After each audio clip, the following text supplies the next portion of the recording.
for the audio, or you can even watch back. Giving players all the props, or put them on blast. We don't give no hot takes, only talk facts. We're giving all our devotion, riding high on this wave of emotion.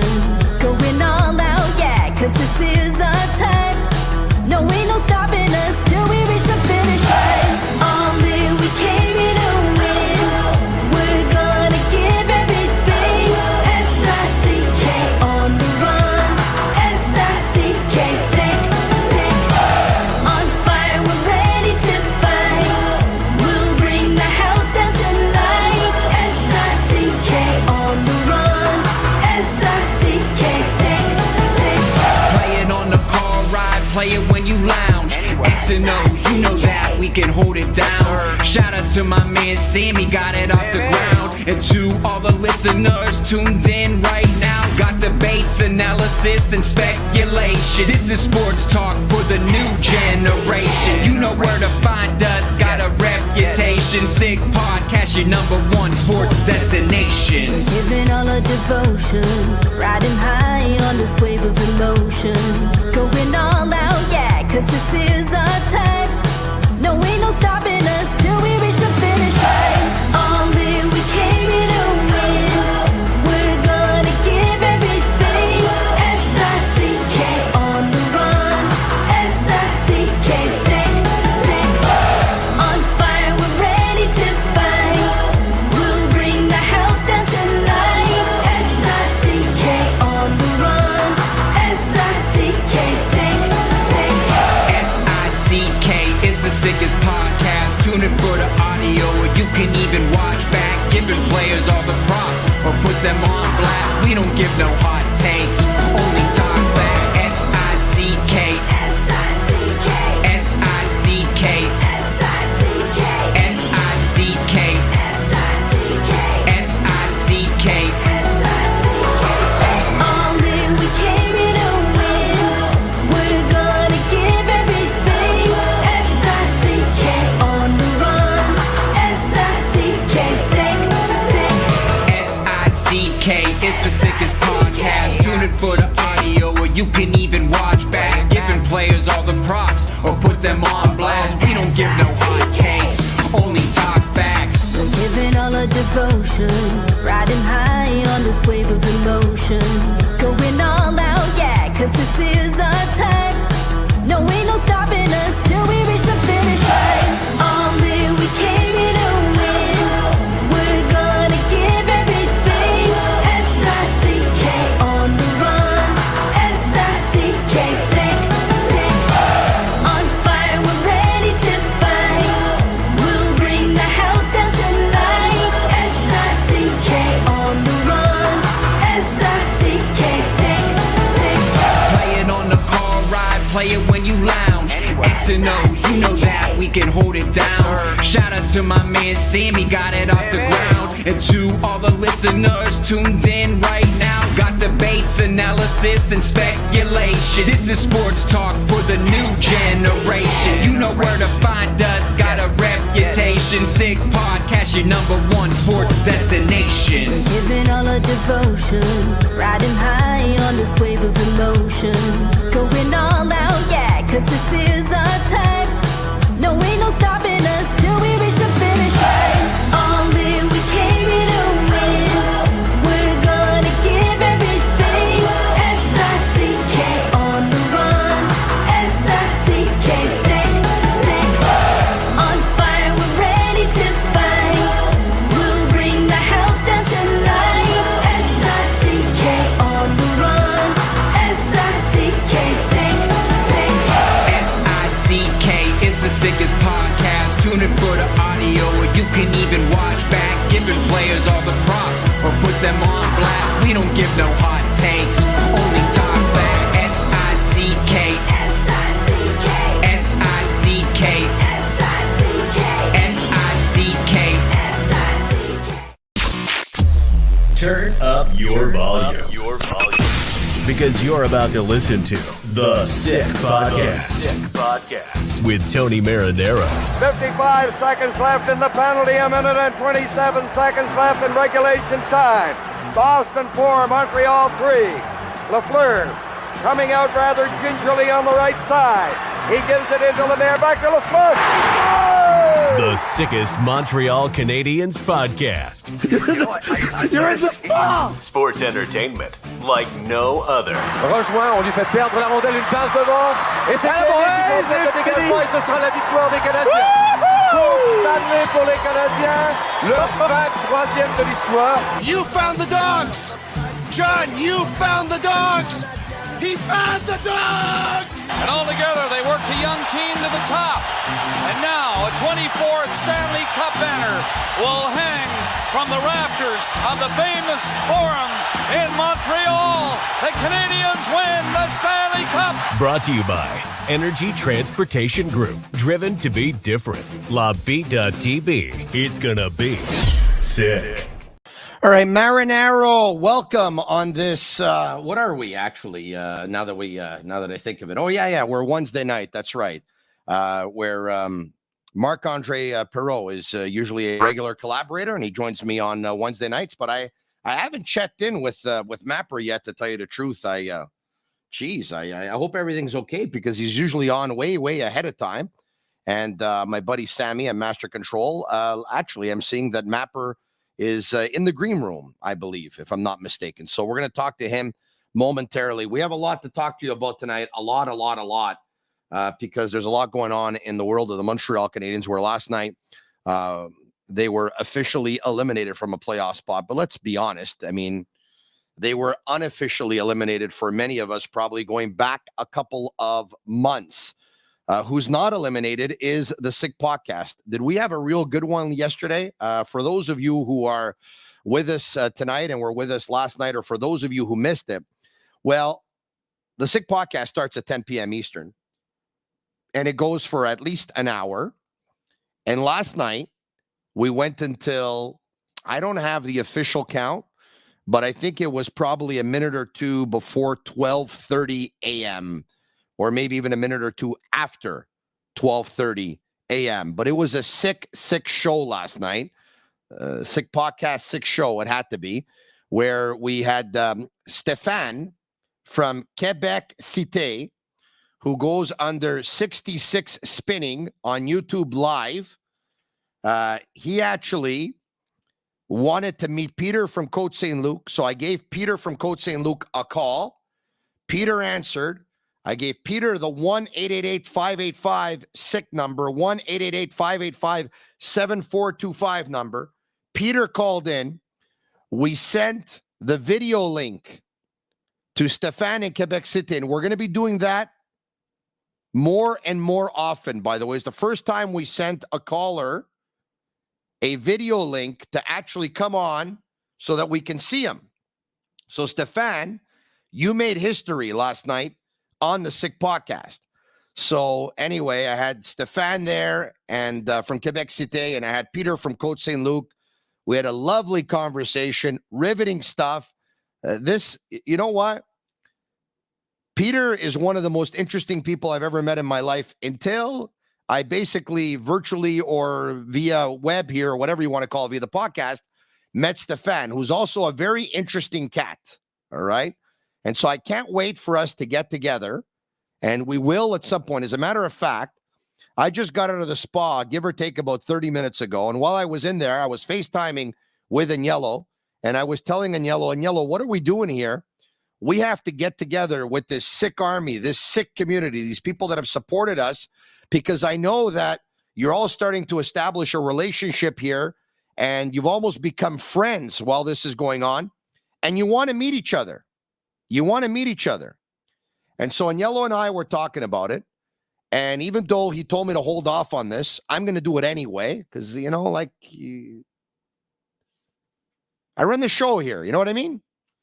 I'd like to ask you, and Agnello is going to be taking a look at all the comments on social media, YouTube Live, Facebook Live, and Twitter Live. I will as well. Sammy will. They're going to jot it down. Okay? So we have 4 or 5 dates in mind that we'd like to meet in the next couple of months here, okay? Tell me, would you like to have a get-together on Saturday, April 8th, while the Canadiens are visiting the Leafs. Keep in mind, it's Easter weekend. Or would you like to get together on the final game of the regular season when the Boston Bruins visit the Montreal Canadiens? That is a Thursday, April 13th. Or would you like to get together at some point in May? And if so, let us know, a Friday or a Saturday. Or would you like to get together in June and let us know, a Friday or a Saturday? Of course, we'd like to do a some kind of a draft party if we can. I mean, that's in the works. But I mean, the draft goes Wednesday, June 28th and Thursday, June 29th. By the way, when was the last time the draft was on a Wednesday or Thursday? Am I losing my mind here? Or has it pretty much always been on a Friday and a Saturday? It seems that way. It seems that way. Oh, my God. On April 13th, José Levesque will be at the game. There's no way we can end up having a get-together on April 13th if José Levesque's going to be at the game and she's not going to be at the get-together. I mean, that defeats the purpose. I mean, José Levesque has to be there. Everyone wants to meet La Belle José. Naturally. The Sick Podcast, brought to you in part by Energy Transportation Group. A perfect fit for this podcast. You want to know why? Because no one has more energy than me when it comes to radio, when it comes to television, and when it comes to podcasting. That's why they're a fit. They're also a fit because the headquarters is out of Villa Sal, which is not too far from my place. They're also a fit because Mike Cinquino and Sean Gerard are two of the most stand-up guys I've ever met in my life. Men of honor, cut from a different cloth. You know, like of yesteryear, the way they used to make them that they don't make them anymore. Those guys are like that. And that's the kind of operation that they run, full of honor, honesty, integrity, loyalty. Energy Transportation Group, a leading full-service logistics provider serving all of North America. They are driven to be different. And my friends, of course, over at the group Geloso, Aldo Geloso, Ted Farace, Fred Sartor, the list goes on and on. Brewed in Quebec and a winner of a dozen international awards, La Bittt at Tibi offers quality microbrewery beers made with premium ingredients for everyone's taste. La Bittt at Tibi. Embrace your true nature. We have our guy. Bring him on. From Tibi Sport, Marc-Andre Perrault. Comment ça va, mon chum? I mean, I'm going to try to match that energy, man. You give me the chills. Wow, I love it. Yeah. I just want to call Energy Group, drink some Bittt at Tibi. I still have your Bittt at Tibi, by the way. Your case of 12 is still in my fridge. We were supposed to get together, and we didn't. Next week. Well, I mean, I was in Boston, Buffalo, Philadelphia. It's not my fault. Next week, I'll be in Montreal for sure, and we will get together. And you know what? Not only are you gonna give me my case, your case of 12, 12 pack. But we're gonna have one together. And that's an order. Wow. Okay, let's do that. Okay. Hey, my buddy Frank Consolo, who's a big fan of yours and a big fan of 66 Spinning, who otherwise is of course, Stéphane from Quebec Cité. He says hello to you on YouTube Live. Hi, Stéphane. Yes. All right. Okay. 66 Spinning. Yeah. Says hello 66. As well. Hi, 66 Spinning. By the way, that's not a first name in English, isn't it? I'm gonna stop having you on the show now pretty soon, eh? Oh yeah? Why? Yeah, because José Levesque gives me, some really nice attention that we can all use every now and then. And the second that you appear on the screen, oh, le beau mapper, il est beau mec, ici comme ça, il est tellement fait, il est tellement gentil, il est tellement bon, il est tellement fin, il est tellement excellent. All of a sudden, she forgets about me. Well, jealousy is an ugly feeling. You should know that. But I'm going to tell you something, my friend. I am on a health kick like you cannot believe. And between now and the end of the year, no one will be talking about Mapper anymore. They're all going to be talking about marination. The marination. You know that I have a contest with Jean-Charles Lajoie. You know that, eh? Yeah, well, I kind of figured that out. Who's your money on? He said he's going to lose 21. I said I'm going to lose 25. Who's your money on? You.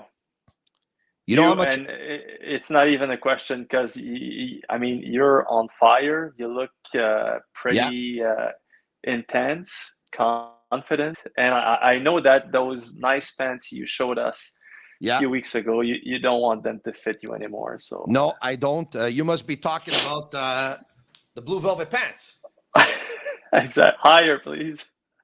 Hold on a second. Here we go. Here we go. Higher, please. All right. Okay. By the way, we're gonna get. Hi, Jose. We're talking. Jose. Yeah. Hi, Jose. Of course. Yeah. Listen, we're talking Habs. We'll start in 10 seconds. But since we started the whole, guess how much weight I've lost in 2 days? 2 days. I'm gonna go 2 days. Well, 4 or 5. 9.5. Oh, that's a lot. Did you? Yeah. Eat? Listen to me. When I go hard.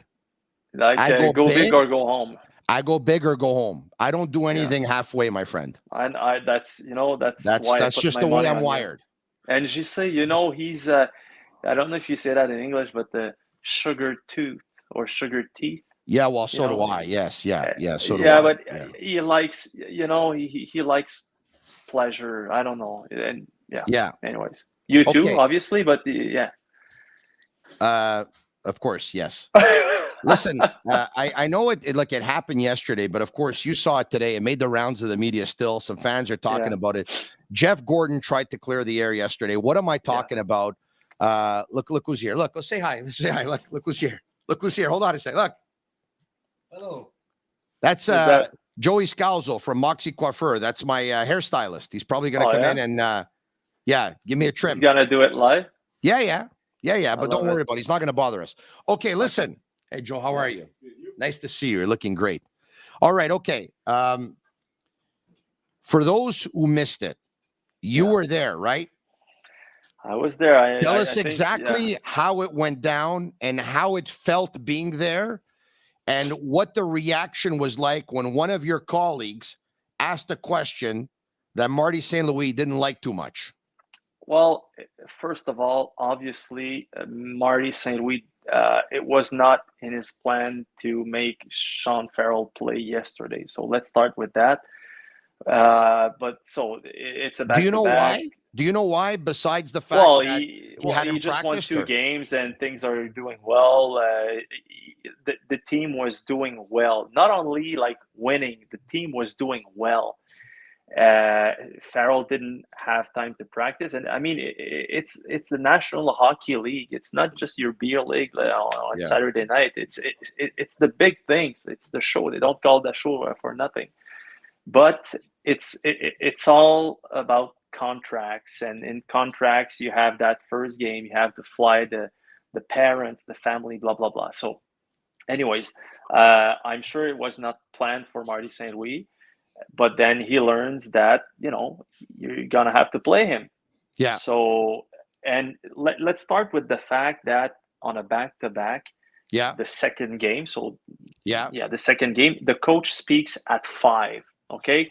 The last thing a coach wants to do at 5 o'clock, so 2 hours prior to a game, is speak to the media. There's so many things going through his mind, strategy, meetings, everything. So anyways, it's already a pain in the ass. He comes to talk with us, and we ask the question about Farrell. Pardon me. I know you're probably not going to like this because, you're in the business of getting audio and of basically of interviewing athletes, coaches. I think he does too much. Every now and then, I'd give him a break, man. I would agree, and I was having that conversation with my colleagues. On a back-to-back, give us Stéphane Robida, give us Alex Burrows, give us anyone, give him a break. But, he's the coach of the Montreal Canadiens, so it comes with it. It's a pain in the butt, but it is what it is, right? Yeah. So anyways, you come in that room, and so first question, obviously, is, okay, so why did you decide to make Farrell, to put him on your lineup? And he's like, That's a question for Kent. Yeah. And it's intense. It's already intense. So I'm there, and I want to calm things down. So I throw him a softie, and I can't remember what it was. But then my colleague, Simon Olivier from La Presse, who's a very good journalist, by the way. Okay, he is really good. So he's like, but why is it a question to Kent? Isn't it you that deciding your lineup? And he took it personal. He took it probably like, hey, like, are you deciding anything? I mean, so he's giving the death stare. And when you're giving the stare to someone and then you turn your head, but you make sure the eye is still, there's still an eye contact, and then so we're like, okay, that's not fun right here. Yeah. I did it in my pants. My knees were shaking, and I don't like, how do you say malaise in English? Hold on a second. Did you just say you did it in your pants, or am I hearing things? What did you do? Kind of. It's not literally, but just that. But how do you say a malaise in English? Like it was malaise. I don't know. It was uncomfortable. Uncomfortable. How about that? Right? Yeah, it sounds accurate. You kind of threw me off with the whole "you did it in your pants" type of stuff. All of a sudden, I started thinking of American Pie, and I don't know why. No, but just to tell you that the look, Marty St. Louis, this man is very intense, and this look meant, I mean, if it was gone, like, we would be at a funeral today. It was over for Simon Olivier. So, and then after that, he's already not there. After that, we just lost him. So Mapper, I want to say this. I don't think the question was misplaced. I don't think it was a terrible question. I think it was a question that deserved to be asked. But at the same time, poor person who's going to ask it, because you just get the feeling that it'll make someone feel uncomfortable. Marty St. Louis probably looking at him saying, do you think I'm a puppet? You know what I mean? Do you think I'm a puppet? Exactly. But I understand the question. But Patrick Huard said this morning on BPM Sport that he thought the question was totally misplaced and there was no place for it. I'm not so sure I agree. And I'll say it again. I really have a ton of respect for this colleague. Okay, let's start with that. But sometimes thing goes fast. There's a new information coming. You wanna ask a question. Sometimes maybe the wording was not. Maybe it was not appropriate in that situation. But the last thing I want to do is say that he did wrong, because the question had to be asked. I mean, why? Why Kent Hughes is deciding who's gonna play? You're the coach, so the question it was totally fine. Maybe the wording. Well, I'm saying that because obviously that was the problem for Marty St. Louis. So, anyways, put it this way, Mapper. Though Mapper, put it this way: if he doesn't ask the question, you have a bunch of people on social media or calling into radio shows, TV shows, whatever. People talking about it, members of the media talking about it, saying, why wasn't he asked the question? Does Kent make his lineup? Well, and so Simon asked the question that everyone wanted to ask. And it's a good question. He's a good journalist. And you know what? He's a funny guy. We all love him. Okay. So everyone felt bad for him. Yeah. So anyway, but at the same time, there's three things that happened. It's too bad. Nobody looked good in that situation. But there's two more things. First, Marty St. Louis can't lie. And that's a good news. That's good news. He just can't. He's not a hypocrite. He's not going to say some things that he doesn't think. He doesn't lie. And I love that. Okay. That's one. Second of all, this group, like Gorton, Hughes, and Marty St. Louis, they can have arguments. They can disagree. They're not always saying, "Oh yeah, you're good, you're beautiful, you're doing the right things." Sometimes they challenge each other. And yesterday, obviously, it was. I'm not saying there was an argument, but there was a disagreement. And you know what? This morning, I'm sure they're buddy. They're like, I mean, this group is like that. So I think from a bad situation came out some good. And yeah, so Jeff Gorton basically said, you know what, I'll talk to the media between the first and the second period. And he just told us that the fact that it was to allow his family to be there. It was easier for his family. And Renaud Lavoie, our friend, told me that it's in the contract. First game, you have, if possible, you have to fly the parents and make everything in your power to make sure that the family is there, blah, blah, blah. So, but at the same time, what it did was that maybe it was not the greatest day for the kid for a first game. Yeah. But basically that was the explanation. And yeah, but you know, when you want to sign an NCAA player, you have to, you know, offer him candies. And one candy was obviously, you're going to play this year. And okay, well, here's the schedule. There's a game, blah, blah, blah. So, you know, you have to seduce him. You have to make sure he's going to sign for you. So, by the way, many took it as one of the things that probably upset St. Louis was that Sean Farrell had just arrived. He didn't have a practice under his belt. He didn't have a morning skate. He had nothing. And boom, he's thrown into the fire. Which could hold on a second. Which could very well be. But I actually think, and I could be wrong here because only the coach knows, okay? I actually think that of all the reasons why the coach wouldn't have wanted him in the lineup last night was because I think he wanted to reward the lineup that he had the night before with a gutsy effort. Now, in the end, Kirby Dach did not end up playing because he was out because of injury, but I think he wanted to go with his same lineup, don't you? Yeah, of course. And I'll tell you what happened with Kirby Dach. So Dach was injured, left the game, came back, and you know, it's not, I'm not saying it's a concussion, but it could, sometimes the symptoms comes 24 to 48 hours after. I'm not saying it's a concussion. We'll find out. But yesterday, he was about to play, I saw him arriving at the rink with his suit. So he was playing. And then I heard that, kind of felt bad, went to see Graham and told him he didn't feel good. So it's about 5-ish, 5:15, 5:30. And Graham is like, hey, buddy, you're not playing.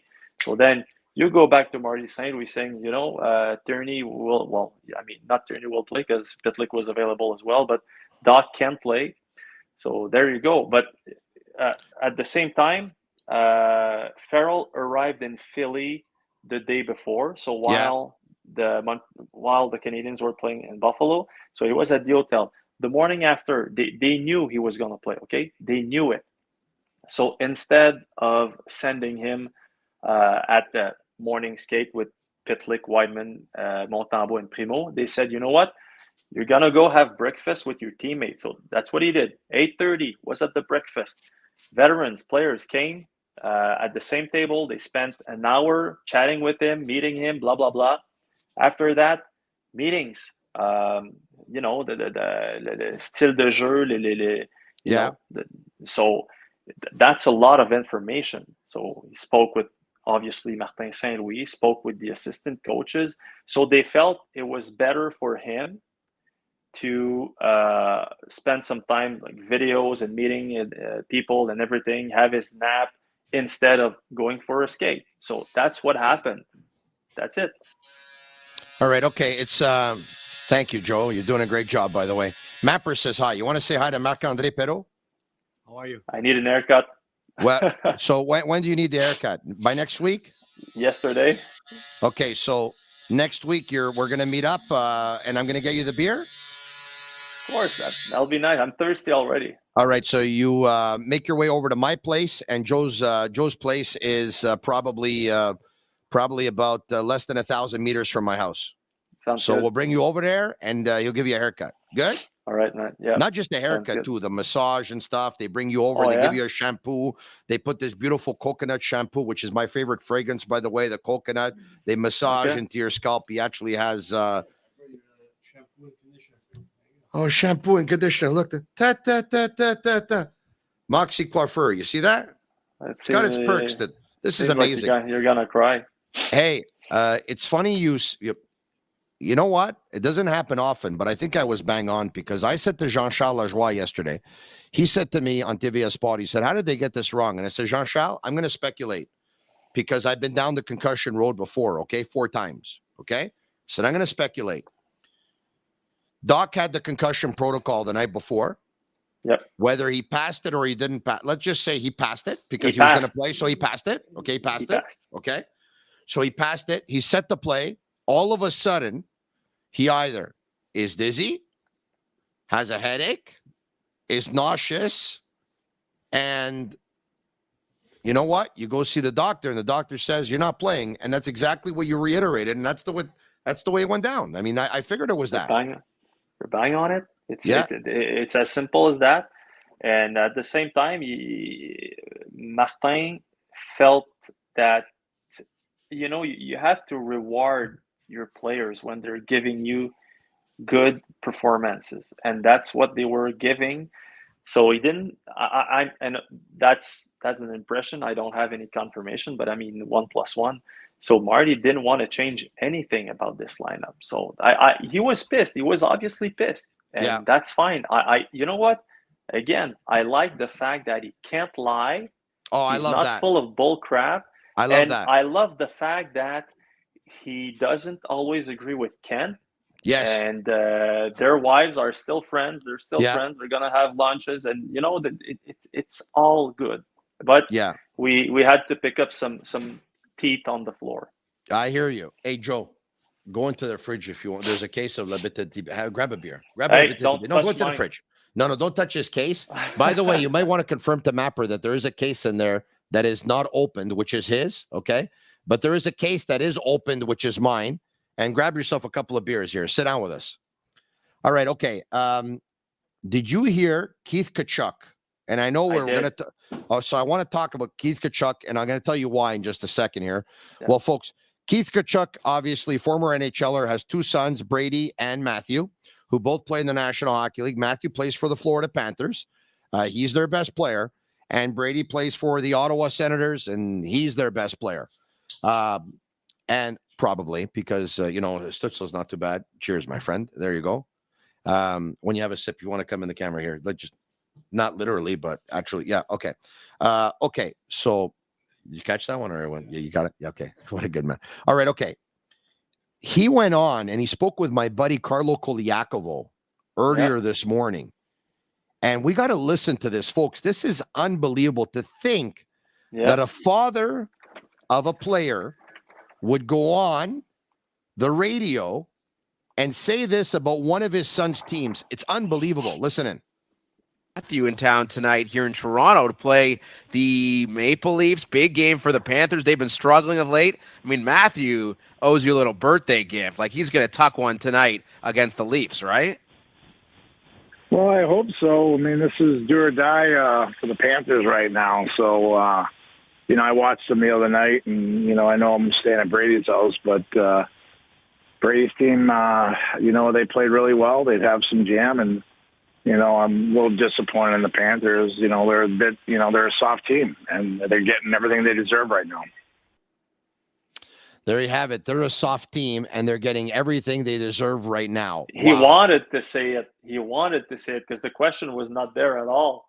Yeah, and no, you're right about that. And guess what? Paul Maurice at one point tonight, the Panthers were up by a score of 1-0. Toronto goes up by a score of 2-1. They have a goal that's called back. Maurice goes absolutely nuts. He lets his team have it. And clearly, he's trying to show, hey, you know what? The fact that they're soft is not my fault, right? Because I'm hard on them. I'm tough on them. I'm going to give it to them. He gives it to them. Guess what? He got the greatest response you can ever get from your team. They scored 2 goals, including the winner in overtime, much to my disappointment because I took the Leafs to win earlier this morning with Jean-Charles when I gave my pick. But the Panthers beat the Leafs 3-2 in OT. That's big. He got the response that he wanted. Of course. And, I mean, you have to be Keith Tkachuk, or you have to be someone to say that. I'm not sure that went well with the Panthers organization, but, he doesn't give a crap, and that's perfect like that. But you know what? He's right. He is right. First, the Sens and Brady, he's a horse. Same thing with Matthew, different, but the Panthers should be on top of the standings or pretty, close to it. And I don't know why obviously they're soft, but to be called like that, by the father of one of your players, that's huge. And I like the response. So we'll see, but that's a big W for them. But I love it. I love it. That's what hockey needs.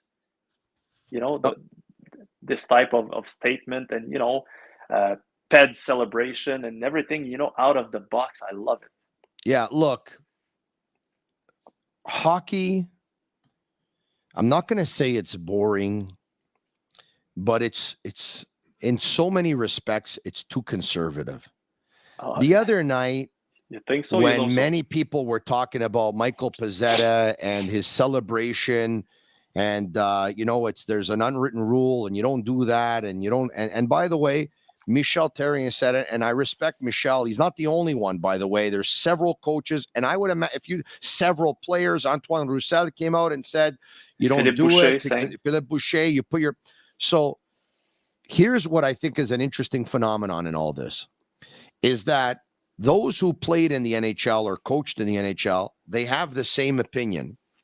And members of the media who didn't have the complete opposite opinion.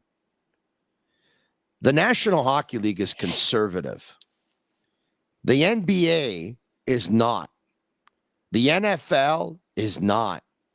The NFL is North America's sport. Like in the States, it's like number one by so much, it's not even funny. They do everything right. The way they celebrate touchdowns, in the NBA, the way they celebrate dunks, and in the National Hockey League, a young man by the name of Michael Pezzetta, who dreamt of playing in the National Hockey League and scoring a big goal in front of his family and never friends. Never gonna score another goal like that. Probably ever since he was 6 years old, is playing in Buffalo in front of his family and friends because he hails from Toronto, who probably drove an hour and a half to go watch him play. He probably had 50 plus people there, 100 people there. And he's tapped on the shoulder by Marty St. Louis to go take a shootout. And he scores the game-winning goal. And we have to get mad at him because he's riding his stick? Totally Is this a joke or what? Totally agree. That's one of the main reasons why this league is not having success in a lot of states. It's just sometimes it's just boring. And you had Sidney Crosby earlier this year saying, I can't say it. Okay, and I'm not picking on Crosby because he speaks his mind, but he's very careful. Every players are careful. We heard Connor McDavid saying last week that saying basically that that was fun, the baseball World Classic. We need that. And I was like, okay, Connor McDavid has opinions. It's the first time I see that. It's not normal. He's the face of the league now. Yeah, it was amazing. And I remember Koliakovo, your friend. It was Carlo Koliakovo. Yeah, a few months ago he made a tweet, and I retweeted him, and it was bang on, saying pointing 5 or 6 points why the NHL is having problem. Yes. One of it was rivalries, which is for me the main reason, and he pointed out that guys doesn't have personality. So again, Pezzetta is doing this, and first, when you arrive in the locker room, I'm like, man, I have to say I'm proud of you. That was great. Tiger Williams, Taidumi did it, and now you did it. It was awesome, and everybody was having a good time, but we could feel that there was a malaise. Malaise. How do you say that? That there was mixed feelings, a little bit of an uneasy feeling in the room. Yeah, kind of a mixed feeling because they liked it, and it was not against Pezzetta because they thought it was great. They love Pezzetta, but how the other team is going to react? How? Yeah, but you see, here's where this culture has to end, and I'm going to tell you what has to happen. Okay, I'm Gary Bettman. Okay, I put everyone on a Zoom call when they're available. I find a time when everyone's available, and I say, listen, guys. We got to make this game fun again. We got to make it fun again. All right. I want your personalities to come out. I want you to have great interviews. As a matter of fact, I'm going to tell you something. One of the things they do in the States with podcasts, and I want to do it with mine. Okay. And here's I'm going to share a secret that's within, the inner circle of myself, Sammy, and Yellow, okay? We take a look at a lot of stuff that happens in the States where some of the bigger podcasts obviously take place. Athletes nowadays, they are regular collaborators and contributors on podcasts. Tom Brady, for the longest time, would go on with the people in Boston. I believe it was the sports radio station there. Aaron Rodgers goes on with Pat McAfee once a week. And a couple of weeks ago, he announced where he wants to go and how it's all going to go down. And I think they had 468,000 people that were watching live, okay?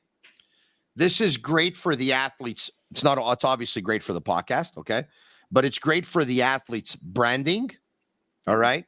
Maybe the athlete can make a couple of bucks out of it too. But it's just, and you know, so many fans, they want these athletes to take them into their inner world and even their world off the ice. They have no idea when practice is over, where they go. Do they go for lunch? Do they go together? Do they get in the bus? Do they go to the hotel? Do they go to the airport? Once they get to the airport, what do? How do they pass their time? When they go, what's their favorite city? Where do they go to eat? What time can they stay out until? You know, how often do they have team meetings? What do they look like? What do they sound like? What do they like to do in their spare time? Do they watch hockey when they're not playing? Do they not watch hockey? What are their interests? There's so many things that we could talk about. And of course, a little bit about the game and a little bit about the team and what's going on. The National Hockey League, they don't do it. They don't do this. They don't do it. And you know what? You know what it's led me to believe? Is that PK Subban, even though we all at one point thought maybe it could have been too much, he was ahead of his time. He was ahead of his time. He tried to take that mentality and that culture of football and basketball, bring it to the National Hockey League. Many dinosaurs and old farts and all that stuff, old-fashioned, didn't like it, didn't accept it, but he did good.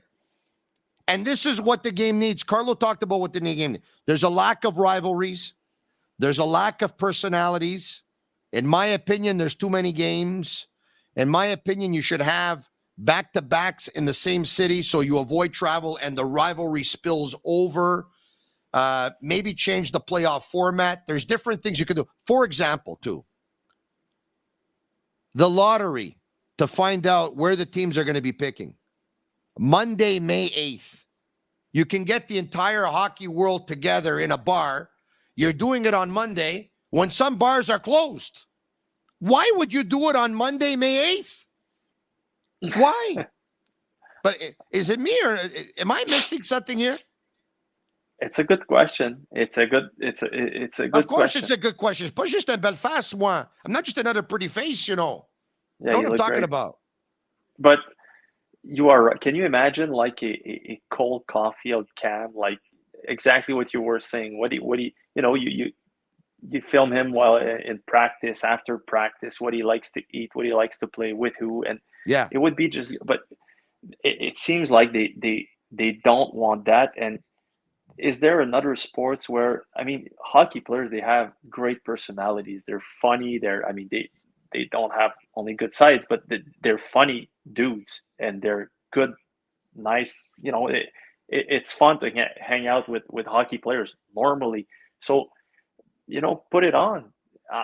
But it seems like you talked about Michel Therrien, and I respect Michel a lot. But so do I, of course. But it's that mentality that he said, you know what, Peds, maybe he's going to have to answer the bell. So I was after at La Poche Bleue, and I'm like, answer the bell? He gave a show to the fans. Like it's going to be on the highlights for how long? It's going to be on Instagram, YouTube for how long? So everybody's like, man, it's awesome, but he's going to deserve a punch in the face for doing that. It's just crazy. And, you know, after the game in Buffalo, you know, there's a hall Then you have the Buffalo locker room, which is very nice, by the way. Then you keep on going. You have Montreal hallway, dressing room. And after the games, you know how it works. Like, there's often players from both teams. They hang around after, the old friends, blah, blah, blah. There's one player from Buffalo and one player from Montreal. I'm not going to name them, obviously, because it was a private conversation. But I had to go, I had to cross the wall. And they were talking about it. And the Sabres player was not happy about the celebration. And the Montreal player was like, you know what, I understand. And yeah, maybe it was too much, blah, blah, blah, blah. But the guy, he is mad. So is there going to be retaliation for that? Probably. But man, everybody who saw that was like, hey, man, that was great. Even there was a lot of Montreal jersey in the building, but even fans of the Sabres thought it was, it was funny. It was, maybe it was. Yeah. So anyways, it's once again, you need a culture change here, because if the Sabres were to come into Montreal and they would celebrate, like, I personally would have no problem with it. I would find it funny. I think the game needs more of it. I think goal celebrations, there's not enough, man. There's not enough. What do they do sometimes? They give high five to each other, and then they skate by the bench, and they Kirby Doc earlier this year in Chicago, when he did the Hulk Hogan move to the fans, it was great. Nobody talked about it. Jacky, Slav, when he scored his first goal, he yelled to the Coyote players, like saying to go F himself. That was awesome. Remember back in the days, Teemu Selänne, he scored, he would go boom, boom, boom. That was great. Hey, throw the glove in the air, grab the stick. Yeah. You need that. So anyway, or find the line between, not being too much and humiliate the opponent, but you have to give a show to the fans. You have all the ingredients in hockey.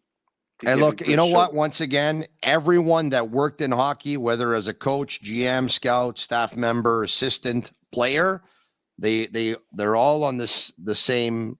They're all of the same opinion, and that's because that is what the culture is. And we're just saying that in my world, Gary Bettman has to have a Zoom call with everyone and says, guys, we need to start having fun. All right. We're the no fun league, and we need to start being the fun league. We need to start being fun here. All right. We agree on that. This is too boring, man. This is too boring. Well, last night's game, it was one. I mean, it's been 9 years now, I think. Yeah. 9 or 10 years. Top 3 boring games I've been, like, top 3. Yeah, that was, you know what? And you know what? It was odd. 2 teams that are going to miss the playoffs. You have no reason to be boring. You have no reason to be boring last night. It's Tortorella versus St. Louis. Why was it that boring? And trust me, there was a 9-minute and almost 10 minutes, like, nonstop. Yeah. It was great because it was, it was just great because we couldn't take it anymore. You want me to tell you why? Why? Because you shouldn't be playing back-to-backs in the National Hockey League, travel included. You should not. Yes, but in my world, the National Hockey League plays but Tony, 4 to 5 days a week, not 7. And that's it. No, I don't agree. You don't agree? No? We already talked about that. For me, 7 days. You need to have games every day. And the back-to-backs, don't forget that the buildings, I mean, look at the Madison Square Garden. There's always something. So when you can find a hole to play, you take it. Yeah, it's the same. So there's so many things that, you have to play back-to-back. And I can live with that. Yeah. I can live with that. But so many things I want to talk to you about, but we've already been on for about 45 minutes. So I'm going to make this very fast, okay? Very, very fast. Yep. Caden Primo and NHL are going forward, yes or no? No, not right now. He played great yesterday, though. He looked more solid than ever. Like the fact that the puck was, looking for him and stick to his body. But now I will say no. Yeah, but I wish I'm wrong. Because he did this the last year. So. All right. Okay. Someone says, suggestion, leave the phone number under your name during the show. We don't usually take calls when there's no game. When there is a game, We have the number up at the top, 1-888-585-7425. All right. Okay. Raphael RV Pinard to Laval to finish off the season. It wouldn't be fair to him, but if they have an agreement for his contract, I would say why not? But I'm not sure about that one. Laval needs to make the playoffs. They do need to make the I saw the standings today. I have the schedule in front of me. As a matter of fact, also the month of April, they have 1, 2, 3, 4. They have 6 games. 4 of them are at home in Laval. 4 of them at home in Laval. Well, yeah, I get it, but it would be unfair to Raphael. I don't like that. Okay. Pierre Lebrun says we're not only talking Pierre-Luc Dubois in Winnipeg. They might actually, that golden generation that they had in Winnipeg that they thought they were going to win with one time with Scheifele and Wheeler and Ehlers and Dubois and Connor Hellebuck at one point, Buffalo, they had Jacob Trouba too. List goes on and on. He says Dubois might not be the only one gone. Scheifele might be gone too. Hellebuck might be gone too, and they might dismantle this whole thing and start all over again. Of course. For me, I can't see how Mark Scheifele would sign long-term deal with the Jets. I just don't think it's going to happen. And there's something called the window in hockey, in every sport. And they had their window in 2018, 19, 17 maybe. Yeah. They didn't took the opportunity. So, it's like Montreal back in the 14. It's the window is open. You don't get in. Yeah. Goodbye. Start again. A shout out to Playground. Major poker festivals are back at Playground. The March Million features 10 ring events and $1 million in guaranteed prize money, including a $400,000 guaranteed main event play in Playground's March Million Poker Series from March 23rd to April 2nd. Visit playground.ca for details. Mathias Brunet of La Presse newspaper says no to Denis Gurianov. He's already identified who he sees a right wing going forward for the Canadiens next year. He says no, he's cutting ties. You say? I agree with Mathias. I'm not seduced. When you're what does it take to seduce you exactly, Marc-Andre? Not that I would, but just for those. For me, Raphael Harvey-Pinard.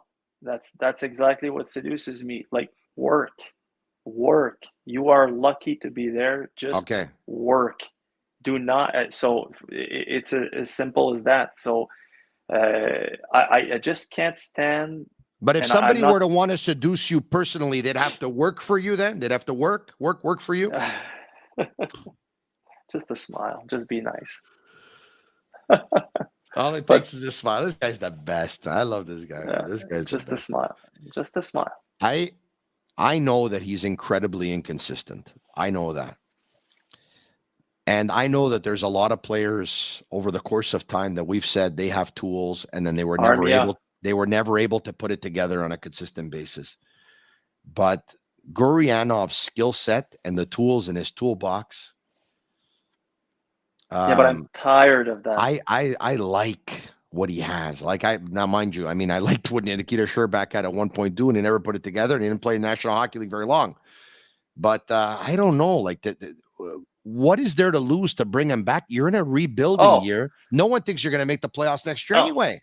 Don't get me wrong. I would sign him. I think, am I saying two different things now? But I would give him a try, but I'm really not sure about what I've seen so far. But he's got all the tools. I have the ability to change people's minds, Yeah, you're very good at it. But thank you very much. I don't know. Next question. Jeff Gorton was asked about the negotiations, Cole Caufield and his clan. Yeah.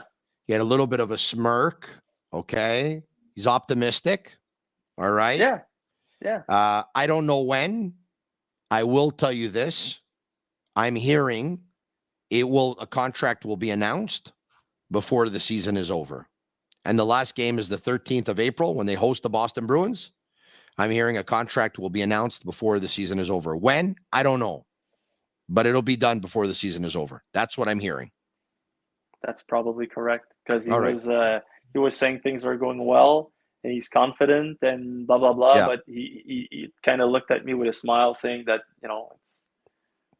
my understanding is that it's coming. So he didn't tell you when the cameras are off and everything. Hey, say hi to Tony. Like nothing. He didn't say that to you, or say hi to Tony. He said tell him about his hair.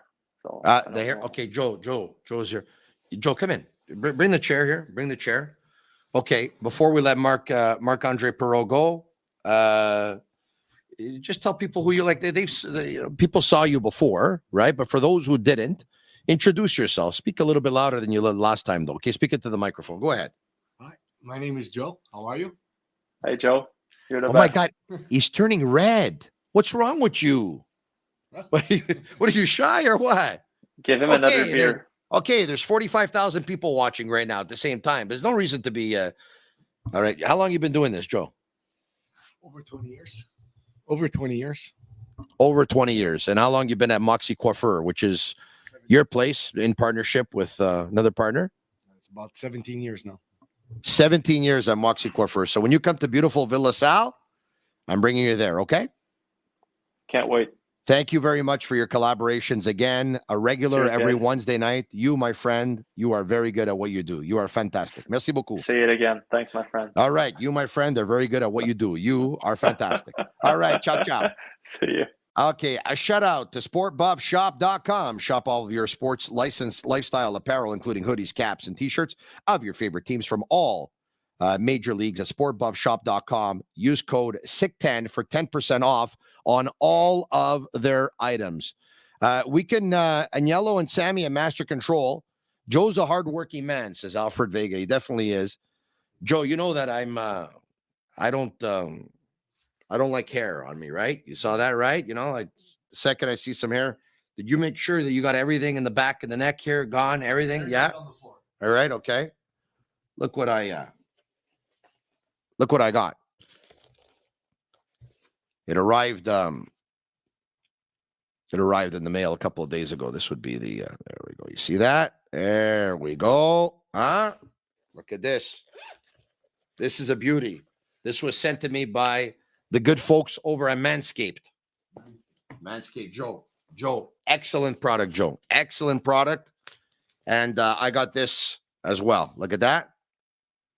All right.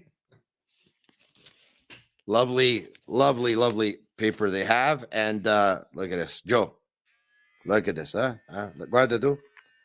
Look at this. Look at this.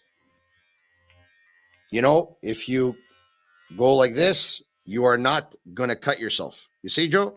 I see. No cuts. Look at that.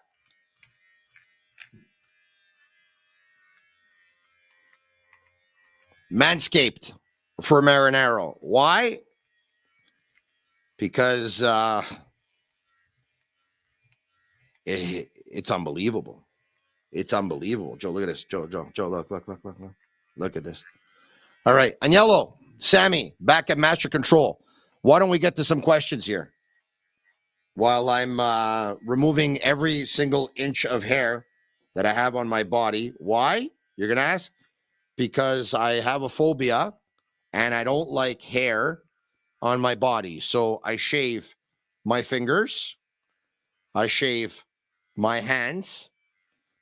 I shave my arms, my armpits. I basically shave my whole body. Like I'll leave hair on my head and I'll have some on my face every now and then with a beard. But other than that, you won't find another hair on my body. You just won't. Dude, it's not for your arms. For me, I use it for everything. Everything. See, look. We're going to remove the, you going to hold this for a second, Joe? See? Look over here. Look, too. Let's get the necklace out of the way, Joe. Look, I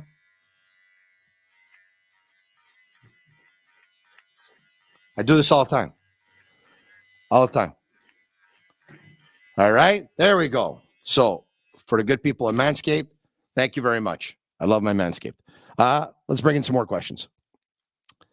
So Tony, Hughes, a very smart GM. Do you think McDavid is on his radar in 3 years when he said that he sees the team making noise in 2-3 years in the playoffs, should have the money to throw his way?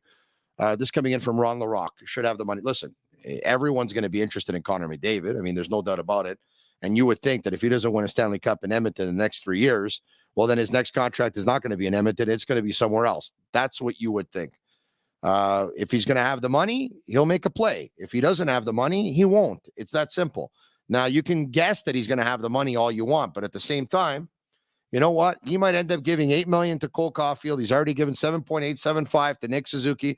You might end up giving $8 million or $7 million to Pierre-Luc Dubois. Then all of a sudden, Caden Gooley and Uri Slafkowski, they end up becoming pretty good NHLers, and all of a sudden they're in for a big pay hike as well. You never know. Who knows if he's going to be able to have the space. But if teams want to make a play for Connor McDavid, they have to start basically in the next year or so. They already have to start planning and getting things in place so that they can get rid of some contracts, and they're going to have the room, because Connor McDavid, in 3 or 4 years from now, he's going to be paid a lot of money. He's paid 12.5 right now, or whatever it is. Well, he's going to be paid. The cap's going to go up, so you're going to be able to dedicate more money to your best player because of percentage on the amount of the cap, and he's probably going to make in excess of $15 million. And you know what? That guy is worth the price of admission anytime. Yeah, probably about $15 million. Other questions coming in. Alfred Vega, boys, is Slav, if Slav would be part of the 2023 NHL draft, is he in the top 5? In my opinion, not a chance. Well, he wouldn't be ahead of Bedard. He wouldn't be ahead of Fantilli. He wouldn't be ahead of Carlson. And, he wouldn't be ahead of Michkov if the whole Russia and KHL thing didn't exist. And there are others that Grant McCagg of Recruits and Recruits.ca talked to us about yesterday. Others coming in. It's 10:57. Live out of beautiful Villa Sal in Montreal. Hey, Mosey Tuna. Wine Samurai. What is the Habs starting lineup for the 23-24 season? And Yellow and Sammy. It's Wednesday, March 29th. The Canadiens are going to end up playing their first game of next season, probably in the first or second week of October on a Wednesday. Why are you bringing up this question? But what am I supposed to do? Look into a crystal ball here? I don't know. How am I supposed to know? I don't know who's going to be back, who's not going to be back. I mean, I can guess. I'd rather answer that question as we get closer. Sometime in the summer, I'll answer that question. Where are we going? Hey, T, what's happening with Monahan? Marco Monaco. Marco, thanks for the question via Facebook. I say this. If they get a good report on Monahan's health, I say that Monahan will re-sign with the Canadiens, even though a lot of people don't think so. Now, if they don't get a good report or feedback on what his health is or what it's going to be going forward, then they won't sign him. But if they think, you know what, this guy's going to be healthy, they're going to say, hey, listen, Sean, you picked up 17 points in 25 games with us. It was going well. You were starting to find your rhythm. You now know all the players. You know the city. You know the culture. You know the team. You know this. You know that. Why don't you come back another year or two? And then, you know what? You'll be UFA at that point. You put together a good season or 2 good seasons. And then at that point, you could end up getting yourself a long-term contract, possibly. I think it all depends on his health status. Next. If Habs win the 2nd pick overall and draft Fantilli, does Hughes forget about Pierre-Luc Dubois? Ooh, that's a good question. I would say no, he won't. Because Pierre-Luc Dubois can still play the wing. He can play wing. He can play center. And Fantilli would be on an entry-level contract. So, no, I think he would still be interested. That's one way of really accelerating the rebuild. Thank you very much. Next. It's been forever since the Habs have had a point-per-game player. Would you trade Gooley for an 80-point guy? Gooley's obviously one of the last players that I want to trade. I'd always like that offense. But an 80-point guy is going to be making $10 million. And Gooley's making $1 million. And so, no, I wouldn't. No, I wouldn't. Because there's going to be a lot of contracts coming in. I wouldn't. Why would I trade Gouli for an 80-point guy when I can trade a lot less than that and get Dubois, who can probably hit 70 points? I'm not trading Caden Gouli. Defensemen like this, they don't come around every day. This guy skates like the wing. He's a first-pairing shutdown defenseman for a decade. This is the kind of guy that if you trade him, like Sergachev, you say, oh, man, this is coming back to haunt us for a very long time. And by the way, Gouli's ceiling higher than Sergachev's, in my humble opinion, of course. Other questions? Tony, are you hearing an 8-year contract for Caufield? I think it goes down either 8 years, 7 years, or 3 years. I don't see any other term other than that. 8 years, 7 years, or 3 years. I would imagine his best friend on the team is Nick Suzuki, who signed an 8-year deal last year. And he's got 7 years on his whatever. I would imagine they'd like to keep him here as long as they're going to keep Nick Suzuki here and say, okay, you know what, guys? This is our window to win a cup. But if I'm Pat Brisson, I'm probably more intrigued with 3 years more than anything else. 3 years, Cole Caufield scores 40, 45, and 50. You know what's going to happen in year 4 from now? He's going to break the bank. That's what's going to happen. It's going to break the bank. Agnello and Sammy, make your way in here. Let's go. What's going on? Say hi to Joey the Barber. Joey the Barber, great job, man.